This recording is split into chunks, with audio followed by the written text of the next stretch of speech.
right, welcome Buddy Book Club. I'm Dylan, here with a guy found on the cutting room floor, along with 3/4 of the novel. Keith, what's up, buddy? Hello, D-Man. Well, here at the Buddy Book Club, we're breaking down some streaming showstoppers, and this week we'll be discussing FX/Hulu's miniseries Shōgun. If you'd like to recommend a book or movie for us to read or watch, or reach out to us about any past episodes, you can visit our website, buddybookclub.com, or slide into our DMs on Twitter, Instagram, Buddy Book Club Podcast. You can listen to us on iTunes, Spotify, wherever you get your podcasts. Download, subscribe, give us a review. All right, Keith, we read Shōgun. James Clavell, not 100% sure.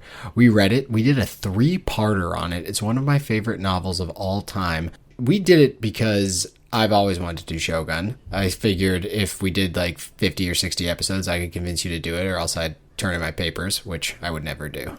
I wouldn't do that to you.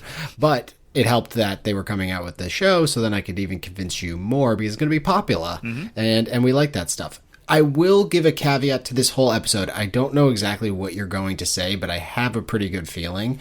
It's always tough when you watch something that's adapted from any sort of book that you've just read, because it's a 1,000-page novel. It was so fresh in our minds to then turn around and watch a 10-episode miniseries on it. I feel like we're going to have some qualms that I wouldn't have had if I didn't reread the novel after the last time I read it was 10 years ago, and I just watched the show. I would probably be like, oh, that's interesting that happened. Which, for those that haven't read the book, I will say, if you watch the show and you felt like, oh, now I can't read the book because I've seen the show, au contraire, mon frère, this is a great time to read the book because there is a lot of differences. The tone is similar, but just in general, if you want to read the book and feel like you can't now, you can. So enjoy it. Keith, let's get into some stock up, stock down. Stock up for Shōgun, the series. What do you got? Stock up. I can never say that word. Seppuku? Seppuku? Seppuku and sex. Stock up. Wait, sorry. Seppuku and sex? Yeah, okay, that's right. Like at the same... Don't worry about it. I'll give you the floor. First of all, there's a few things I took away from the book that I don't think the TV show did a great job of portraying. Okay. Seppuku and sex cure everything, according to the book, and I wanted more of that. I didn't get enough of it. I mean, they basically brush over the sex part. Like, they like talk about it a little bit. There's, like, talk about love in the show a lot, which isn't a thing in Japan, according to the book. So, like, them even talking about feelings and love didn't make any sense. They talked about more of, like, sex as, like, a cure. It's like it's a necessity. Everyone needs to do it. Where in this, there was a lot more modernization of sex and love in the relationships, which I didn't care for, honestly. I liked it in the book better. Yeah. The other thing is seppuku. Yeah. I didn't see enough of it. I needed more. I wanted more. I needed more people demanding it and more people asking for it. Mariko herself, that story I thought was a little convoluted, or at least it was confusing to me, even knowing her backstory from the book. She's like basically asked Toranaga to kill herself multiple times. Well, she's asked her husband to kill her or to let her kill herself. She comes from her father is disgraced her by killing the Taiko or whatever the case is, like disgraced her family name. So yeah, she's got some complicated situations, but she definitely feels like she's asked for death many times in the book, and doesn't really happen like that.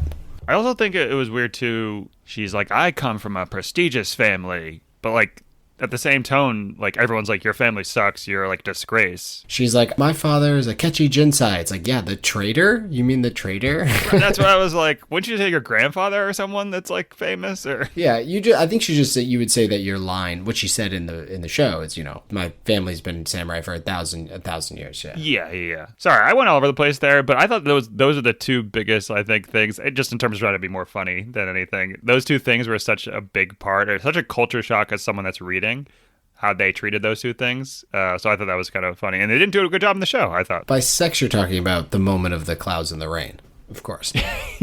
There was too much actual love and relationships, which are gross. We don't want that. We wanted Yeah, it's interesting that anyways. Like Kiku, who is the prostitute, is like a character in the first couple episodes. And that's kind of when you get the more free love and sex, you know, when Yabu's like, get the boy and her, it's like, okay, you know, this is what we're talking about. It's like the swinging 60s. But then after that, yeah, you're right, it's like more relationship based. And it's not that sex in the book is portrayed as like transactional. It's more of just open, it doesn't really matter. Like it's supposed to be. There's no shame. There's nakedness everywhere. Yeah, it's none of it very matters. open, and there is a little bit of that in the show, but I don't think to the level that you and I were expecting based on the book.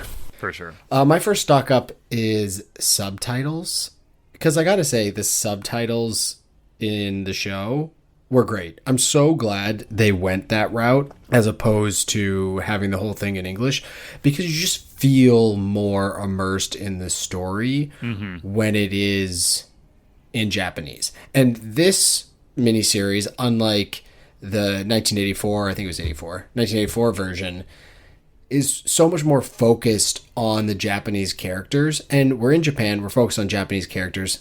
Let's speak frickin' Japanese. So I think that was a really good decision by the producers and whatnot. I also read that the actors spoke a very old Japanese dialect or whatever the case is. So it's people that are Japanese, from what I understand, that were watching the show still had to read subtitles for the most part. Like, you could pick up the general idea, but it was like, it's not one-to-one. It'd be like if we were watching a show and they were speaking in like Shakespearean English. You'd be very confused. I saw an interview with Bill Burr recently. I don't even know what it was on, but I think he was talking about Bill Maher, who I can't stand. But he was talking about making Breaking Bad and how they were so tied into the details that it made it awesome. He said when him and the other guy were sitting on that giant pile of money, the showrunners calculated how much Walter White would have made in the whole process and made sure that the money was a very good approximation to that. So I was like, what? Like, it seems like an unnecessary detail. But when people take those details that they care. Well, I guess I'll ask you first, like, were you cool with the subtitles? Yeah, I liked it because when we talked about the book, I thought that if they made the TV show, you would have to have be in Japanese. Otherwise, you don't really get the experience. If you want it from Anjin's experience, you don't really get that unless they're not speaking. It wouldn't make any sense if they were speaking English and he comes in, he's like, "What are you guys saying?" Exactly. It's like, what? It doesn't make any sense. Do you have a favorite subtitled movie? What's the World War II or World War One one we watched? That was a good one. Oh yeah, there you go. Quiet on the Western Front. Yeah, that was really good. Yeah. I think one of my favorite movies, for especially like a war military movie, is Das Boot, which is about like a German U-boat during the end of World War II. That's a really good movie. And you don't really see World War II movies from a German perspective. But I mean, I think Germany was losing like 40% of their U-boats. So it's pretty crazy to think that you're stepping on it. It's literally a 50-50 if you step off. I also like Pan's Labyrinth. If you haven't seen that, that's wonderful. It's like horror-y fairy tale thing. It's really good. Yeah, that's a D-Man movie all day. No. Artsy D-Man stepping in. Here we go. And you might like this, Cinema Paradiso, another very good movie. My mother introduced me to this. It's a rom-com, I guess you would say. Oh, yeah. It's more rom than com. So, but that's a good one. And there's also this new Godzilla movie that just is on Netflix, Godzilla -1. Also in Japanese, that's supposedly really, really good. So check that one out. All right. What else do you have for stock up? Well, I told you before the episode that my notes were terrible, and this will just prove that out. No, that's not what you said. You said, my notes are terrible. Yeah, that's right. I think you should leave and the Goonies stock up. Oh, yes. Especially I think you should leave. Probably the latter for you. I know you're a Why big am I Goonies blanking guy. on what I think you should leave is? It's the sketch show. Oh, yeah. Yeah, Tim Robinson. But when they go to the Regents and they're showing them around, and that one guy has like the mask on, and I'm like, oh, like, well, what's that all about? And they're like, oh yeah, leprosy, and I'm like, oh yes, that's cool. That's a cool, like a little mysterious thing. I like that until they took his mask off, and he looked at, like, I don't know if you've seen the sketch of in I Think You Should Leave. He's wearing the prosthetics face sketch. Have you seen that? I've seen them all, but you can look it up. He's in a mall and he's wearing prosthetics. He's like, this suit is so warm. He's like, this is a terrible decision. That's what the guy looked like. A combination of that and the guy from Sloth. And the guy that says, hey, you guys. Such a combination. So anytime the scene happened, they showed him. I just was thinking that the whole time. I couldn't read. I couldn't do anything. So it took me completely out of the show, but it did remind me of those two. Great show and movie. So I was thinking of the general from Lord of the Rings. The bad guy general. The stone flies at him and he spits on it. He's like kind of like warthog looking. We're saying some pretty good looking people here. So yeah, so it was definitely. I had to look up leprosy just to make sure that's what it looked like. I think it's like kind of like that. That would be like a very, very extreme version. I also thought it was super contagious, so I'm shocked that he's just like chilling out there and hanging out with everyone. I think my only knowledge of leprosy is from like Princess Mononoke, which is also Japanese, so maybe it was big in Japan at some point. Oh, okay. Yeah, and there's like a bunch of lepers in that as well.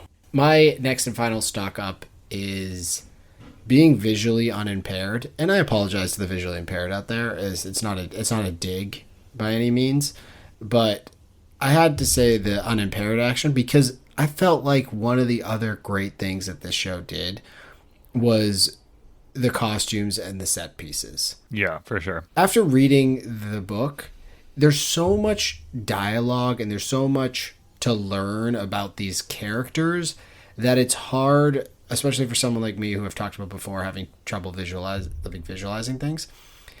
It was hard to really put them in a scene. It could have been in Stranger Things when they go in the Upside Down and it's just characters standing in the black talking to each other. That's kind of how I was when I was reading the book. Still very enjoyable, but I didn't get the epicness of how cool that era must have been in Japan. I mean, just the intricacy of the clothing. You know, they got 4 different kimonos on that are all different colors, and their like over kimono is this incredibly decorated silk. I didn't even know there was hats. Like, they were wearing hats, the men. Like, those hats, I was like, oh, did they mention that? How the woman walked, too, was, like, crazy to me. They were doing, like, the little, like, each foot tiny steps. Hit each other's foot. Yeah, because you can't with the kimono. You just, like, have to, you're tight in there. Oh, that's why? I thought that was, like, well, I think it's both. You know what I mean? I think it's also, like, diminutive, but also... Oh, I was thinking if it's like the better you can do that walk, the more prestigious, not prestigious, but like it's like a class. Oh, thing. like to have grace while you're doing grace, that that's a good word. Is difficult. Yeah, just seeing them go in and out of buildings and seeing the backdrop with all of the stuff that's in the set itself, I thought was super cool. It brought a lot of life to what was happening in the story, and I just appreciated that itself. It was beautiful. It was definitely beautifully shot, and there was lots of cool set pieces. So I appreciate it. Yeah, I agree with you there completely. Okay, let's get into stock downs. What do you got for stock down? Beauty, stock down? Oh, beauty is in the eye of the beholder, though. And I knew you were going to say that. You. But, well, I didn't know you were going to say that. I have a quote that's better for you than that. Okay. Toranaga stepbrother, who's a great character, by the way, in the show. Beauty is a fleeting pleasure, like trying to grasp a river or fuck a sunset. Have you done either of those things, D-Man? I don't know if I've grasped a river. Yeah, you just put your hand through it? Yeah, I've tried to do that. Yeah, I mean, as a kid, I used to try to grab the pee stream. You've ever tried that? It's difficult. You know, and like you're peeing, your own you try to grab it. Yeah, I don't know. I was little. You know, whatever. Didn't just spray on your hand? Yeah, it does. So you learn quick. A fuck a sunset. I've had like no, that's a tequila sunrise. Never mind. No, can't say I have. Sex on the beach combined with tequila sunrise. Oh, now we're talking. Yeah, there you go. Yeah, that sounds delicious. 2 good drinks. I don't know on either of them, other than tequila, I assume. I think Sex on the Beach is a rum drink. But yeah, it made me re-question things. I don't really know what the reference was. I think he was talking about... Can I also gripe a little bit about that meeting? You're talking about when Toranaga's half-brother comes to see them and is just mean to Hiromatsu and Toranaga, right? Yeah, so they're like meeting. This is supposed to be like a good allyship. They're like kind of doing the traditional, hey, let's not discuss business right now. Let's like have a good time first type thing, right? And he's like, nah, fuck that. We're talking business now. And then he just kind of like insults him like for like 5 straight minutes. And not one of our liege lord's boys does anything. They just sit there and take it.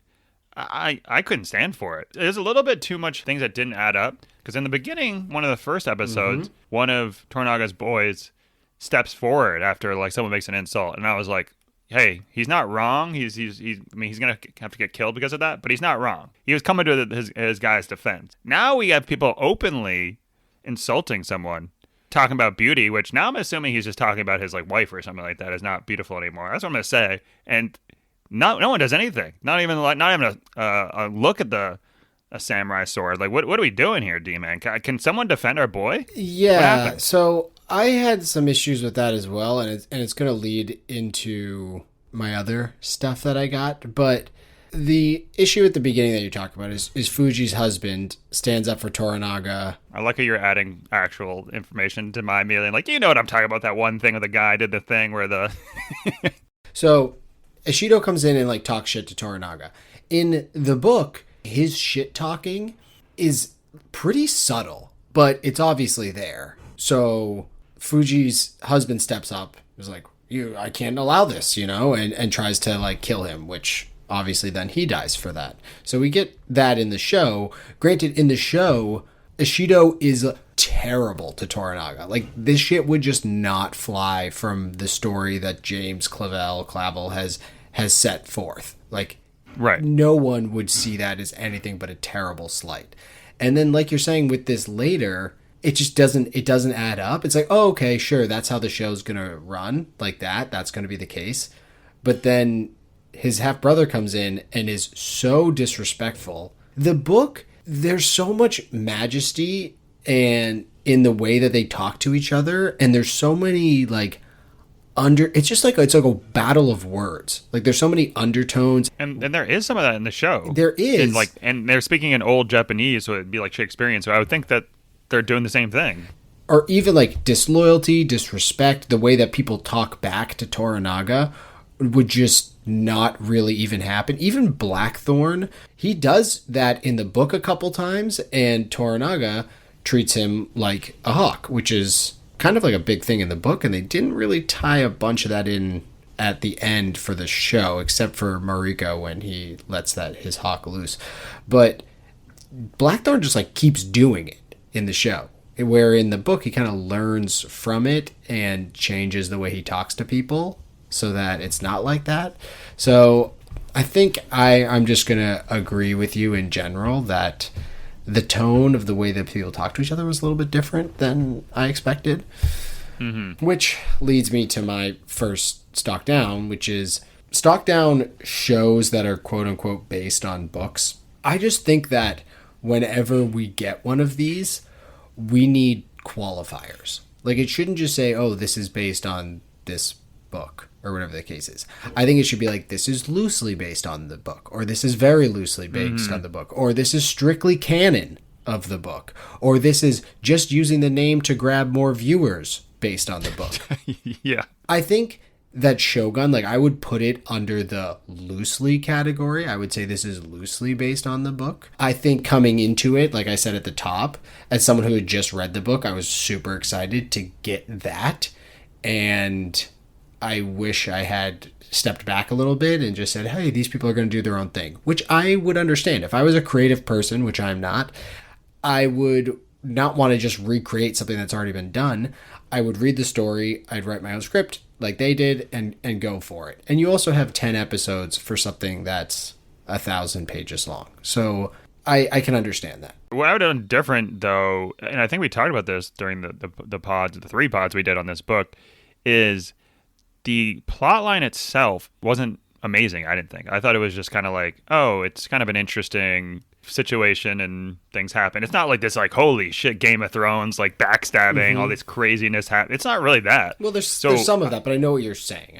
Yeah, but it's not like this revolutionary story that you have to keep the story the same, which they mostly do keep the story somewhat similar, which I would on the opposite is like, the thing that at least I took away from it was the culture and the stark differences between European versus Japanese, and like setting the stage of that time versus what it is now is such a big difference to me, and to, I would say, most Japanese people probably too, that you're just like, that is cool to me, where they kind of like piss on that, and then they keep the story, and I'm like, why wouldn't you do the opposite? Like, write a new story but keep all that stuff the same. Mm-hmm. I don't know, it didn't make sense to me. Yeah.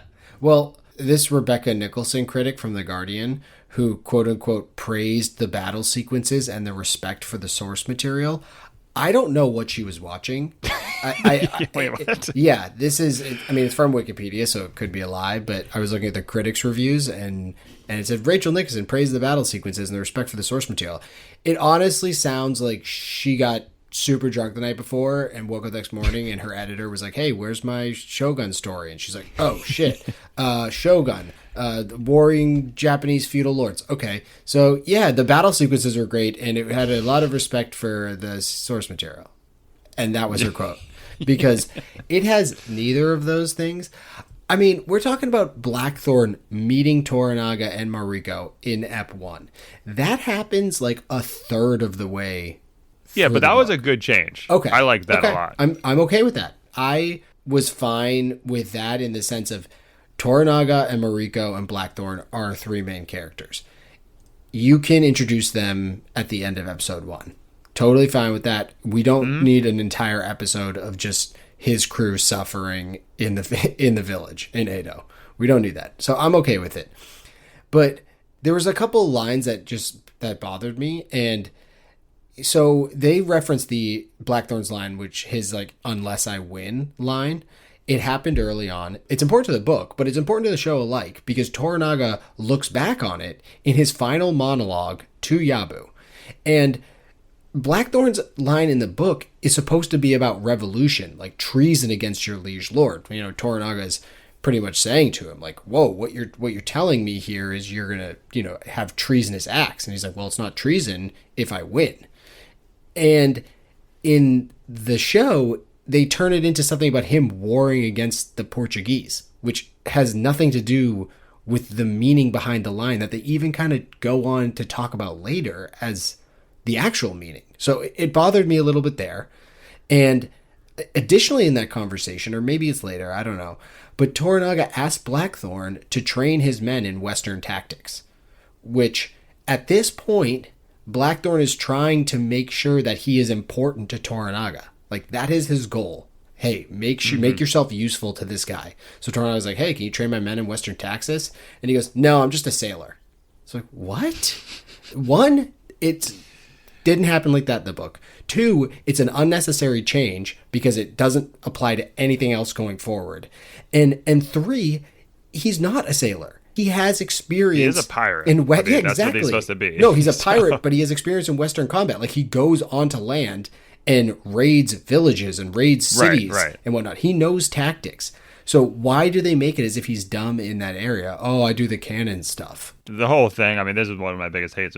Anjin's just not a good character. He's just a dumb like he doesn't learn Japanese. He's just sitting there 90% of the screen time from episode once he like has that love story and it kind of ends from episode 5 to 9. He's literally, they just show him and he's looking on being like, what's happening here? Yeah, there's no purpose for like 5 episodes other than just look at like the conversation and be like, what are they saying? Yeah, and as I said before, I'm totally fine with the story shifting because the book is more about from his perspective with these other characters playing parts, but it has 1,000 pages to do that. So I understand if you're going to make a 10 episode show and turn it on its head so it's really the Japanese perspective and Blackthorn's a character, but he's still a main character. You still have to have him go through that same character growth, even at the end. We also don't see Toranaga for like 3 episodes, and I'm like, all right, I'd rather see Toranaga than this fucking Blackthorn guy just listening in on a conversation and being like, what happened? What did they say? It's like, but he also is like, his whole thing is that he's supposed to be super intuitive and like learning the culture and immersing himself. Oh, this is why I should do this differently, or easily adaptable. Yeah, episode 9 or 10, he's learning how to bow. I'm like, bro, you've been here for like 6 months. You're just learning how to bow. That should be day 1 stuff. That's not, and like, that's like completely different as in character. The book. It is day 1 stuff. He asked, they're like, you're going to meet Toranaga. He goes, okay. And someone else bows and he goes, okay, I'm going to copy what this guy does. He's like, wait, this is how you bow? 6 months later. Oh my God. And then even at the end, someone's talking about Japanese and he's like, I don't know what this person's saying. It's like, I know he's not fluent at the end of the book, but he can hold a conversation. Like he's impressing people by his ability to speak Japanese. Where here it's like, oh, you know a little bit of Japanese. And he's like, oh, sayonara. So, I wasn't. Some of the other changes I think I was okay with, like Naga getting his head caved in, just totally unexpected. No, I didn't mind that either. Yeah. Again, I think they could have changed the story for a lot of stuff. Yeah, and using Naga getting his head caved in as a reason why Toranaga's like has that delay to get to Osaka, that's understandable and it's a useful tactic there. I think you do lose a little bit of the slyness of Toranaga because it makes it seem like this was just a fortuitous happenstance. Yeah. As opposed to his whole plan. Well, he wasn't super sly in the book. He's like, I'm sick. I'm not feeling well. Yeah, but he was using the rules of his society, which allow that. Right. That's true. So I was okay with that, although the Toranaga reveal that, he actually does have a plan and it's super smart comes kind of like just in the last minutes of the show. And it definitely comes in the last 100 or 150 pages or so of the book. But there's so much setup to it that it's almost like the second you realize that, it's a domino effect backwards to all of the stuff that we saw Toranaga do. And you go like, oh, this guy's a genius. Where this, you get a little bit less of that. Yeah. I mean, I thought the two main characters, Anjin and Toranaga, that neither came off as particularly smart or why they're main characters. Other than being like the head guy and the guy that's a fish out of water, there's no real reason other than like where in the book you're like, oh, I get it. These two dudes are like super smart, know what they're doing, figuring things out type stuff. So, what did you think about Hiromatsu's seppuku? Because you did want seppuku, but that didn't happen in the book. Hated it. You hated it. Absolutely hated it. There was no reason for it. It didn't make any sense. It was his best friend. What did it do? Like we're just basically doing hate love, not love hate. Yeah, we're talking about the whole thing. What was the point? The point of it in the story, I'm not going to defend it. The point of it was this shows everyone that Toranaga has officially given up. But what did that matter? Is the whole reason that he was showing that he gave up? He actually wanted Yabu to go over there and like betray him or whatever and bring Mariko? He could have just been like, Mariko, go get my people. No, 100%. He's the whole plan doesn't make any sense. with Mariko to go in there and stage her little ploy there to then get all the hostages to leave and make Ishido lose face. That still could have happened. I think the idea was, it gives him more time. Like Ishido's not going to come after him and like start war right now. He's still going to believe, he's coming. Because the point is in the book. But right before that, the priest was there, and he's like, "Go tell him that we're like, what you saw here of like, I'm giving up," which is all you needed. Yeah, exactly. Yeah, the only reason why I liked it was because once again it was so unexpected that I was like, "Oh, interesting. They're putting this like another fake seppuku in here," and the next thing I know, his belly's slit. I'm like, "Oh shit, yeah. He's actually dying." They made a lot of changes to make it so the characters weren't as bad. You could hate Anjin for a lot of stuff he did in the book, where in this for sure in this they like softened his edges a lot, and the same thing with Toranaga, where in this when he killed his best friend, I'm like, I don't feel bad for like there's no reason for this. It was so unnecessary. I don't know, it didn't make sense to me. Yeah, I'm with you. I'd be interested to know from someone or hear from someone that didn't read the book what they thought of Hiromatsu dying right there. There's so many other wonderful seppukus that we could have had. It would have made a lot more sense if he's like, I need more time, and his son didn't die, right? And he's like, I'm going to commit seppuku so you have more time. And he was just a sacrifice. Yeah, like, it really upset me because Hiromatsu dies without knowing that Toranaga has this ruse. Because in the book, he's the first person really that Toranaga tells. He takes him aside, he goes, hey, this is all a ploy. And then Hiromatsu's like, oh my god, thank God, Lord. Because, like, Hiromatsu's so self-deprecating. He's like, I'm an idiot. How did I not see this? Like, I'm going to go kill myself because I'm so dumb. So many times, yeah.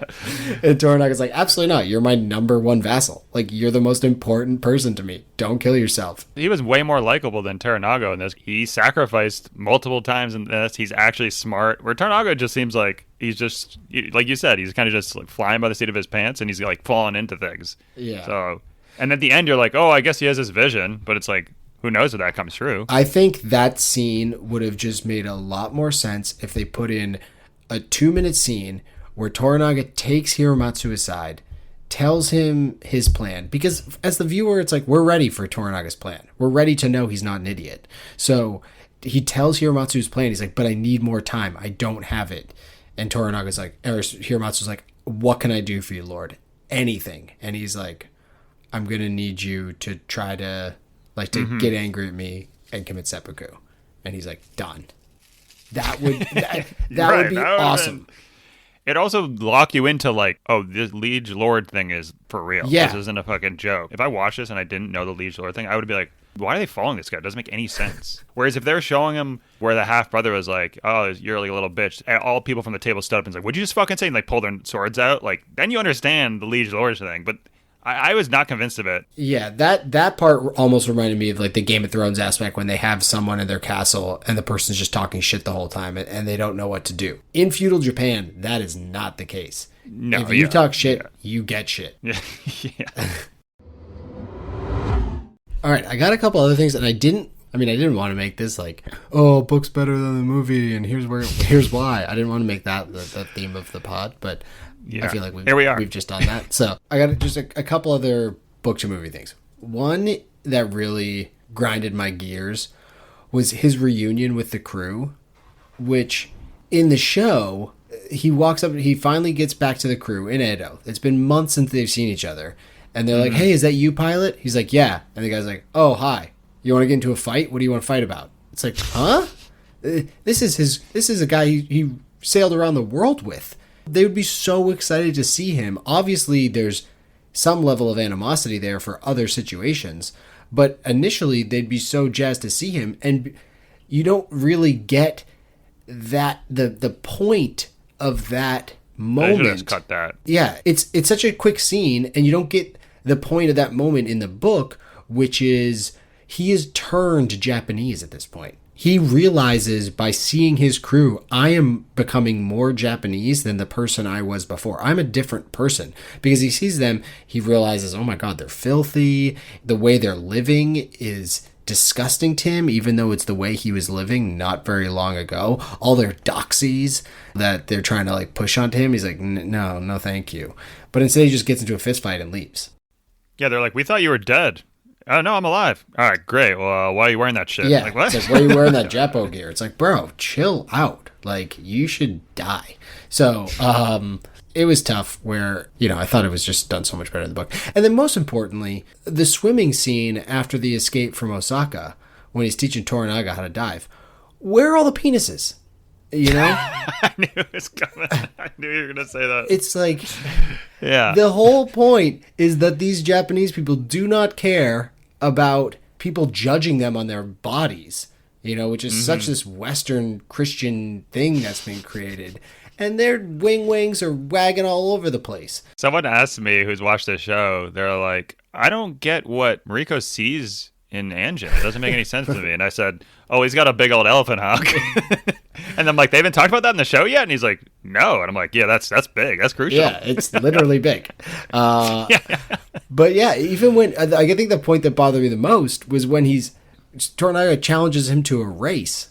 And Toranaga's got like 2 kimonos on. It's like, no way you're going to be able to beat anybody in a kimono. Like, You're probably drowning. Waterlogged silk kimono? You kidding me? Using that wiener as a rudder. That's what we're doing when we're racing in 1600s Japan. So for sure. I think they swam naked in like actual pools until like the 60s. I think that was not frowned upon until. So I don't know. What do you mean? Like your dad on his swim team was swimming naked? Not my dad. Yeah, he didn't swim. But I remember hearing that they swam they'd swam without any like bathing suits or anything on. Yeah. Well, there you go. So I may be making that up. Maybe it's just a dream of yours yet. Yeah. Obviously, I'm being somewhat facetious here. Like it's an FX show. Like they're not gonna show the penises and whatnot. But at least let's get some loincloth action. There's no reason to dive into water with a kimono on. I didn't care for it. As opposed to picking a character, I just want to talk about the cast in general. I thought the actors were great. Yeah. Overall, I thought the cast was really good. Hiroyuki Sanada, who played Toranaga, I thought he was really, really good. And it's big shoes to fill, as the last person to play the character was Toshiro Mifune, who's like one of the greatest actors, or if not the greatest actor that's ever come out of Japan. Excuse me, big sandals to fill, or whatever they call them. But I thought he was good. Obviously, we have our issues with the way that the Toranaga was written, but I think considering that a lot of what Toranaga does is in like facial expressions and like pensive looks and whatnot, I thought he did a really good job there. Who else stuck out to you as like, oh, that I really like that? Yeah, I thought Mariko did a great job. I also thought the brothel owner, Jin, I think she stole the scene. I needed more of her. Yeah. She was like, It's every time unfortunate. she was on the camera, it was incredible. Yeah. Because Gyoku's a big character in the book, and she wasn't really... You felt that tension when her and Mariko met. I was like, this is like what the Game of Thrones tension should have been like for every scene. Yeah. But it didn't come through on every scene like that one did. And that was such a good scene in the book, too, so I'm glad it translated to the screen, and it wasn't cut, because you see not only how shrewd this woman is, but also you see how bright and how good of a negotiator or businesswoman Mariko is. So yeah, I thought she was really good. I was unfortunate we didn't get more of her. Speaking about other people in Blackthorn Circle, I thought Fuji was really well cast as well. And they nailed the relationship she had with Blackthorn.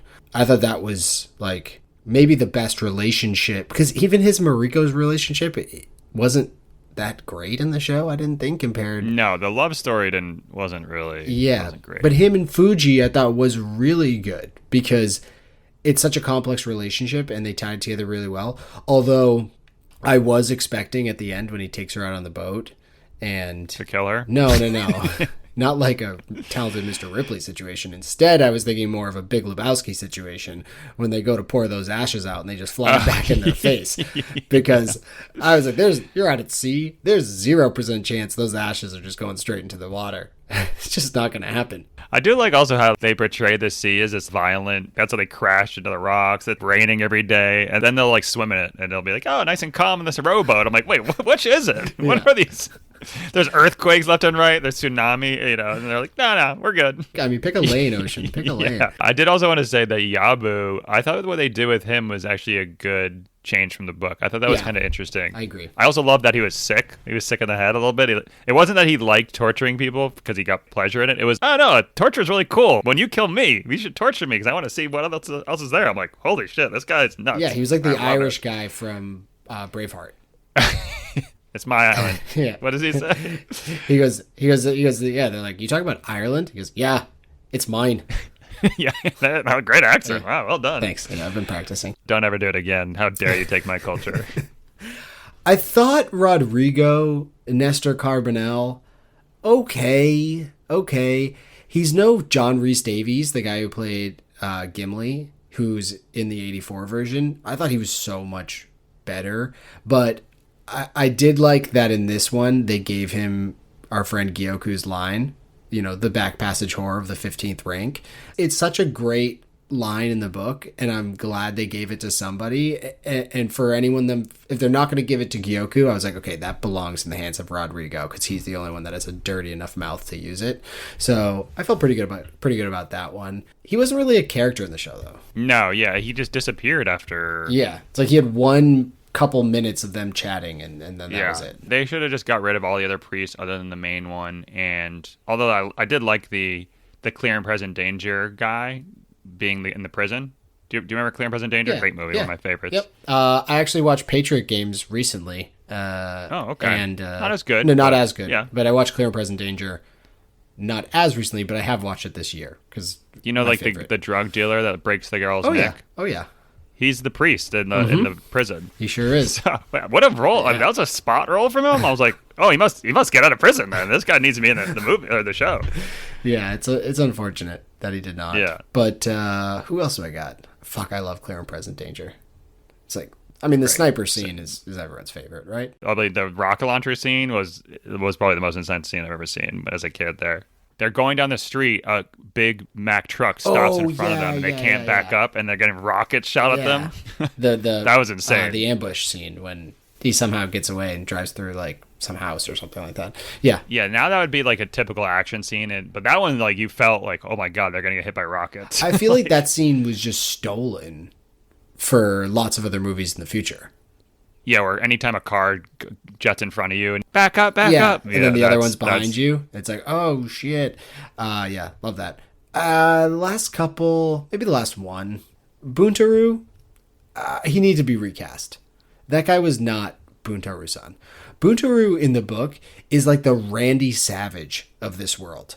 You can't have this skinny guy playing him. The actor should look like a 1600s samurai version of like Yosemite Sam. He's supposed to be like stocky and massive and super strong. He had the morose thing down though. Yeah, he was like, he had the. I'm sad about everything. Yeah, he had the like angry, butthurt facial expressions. But then I didn't even like at the end when it's like we're gonna pull this boat up together and it's like head nod, here, have some water. Why did he like him at the end? That didn't make any sense to me. Yeah, like why are you buddies now? No, you're not buddies. This guy was cuckolding you. Like there's this, you're not friends. That's an absolute lack of respect. That's what that is. I could have done without that. That's probably it for characters that I had in terms of like up or down. I agree with you. Mariko was good. Toranaga was good. Blackthorn. We didn't really talk about Blackthorn. People loved him, like the actor in it, and I thought he was like. He just looks like Bane. Okay. So, yeah. You know what I'm talking about? Yeah. That actor.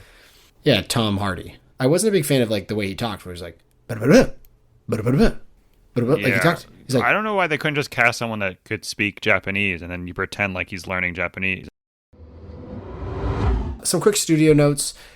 It's got a 99 on Rotten Tomatoes for the critics and a 91 for audience. People liked it a lot more than we did, potentially.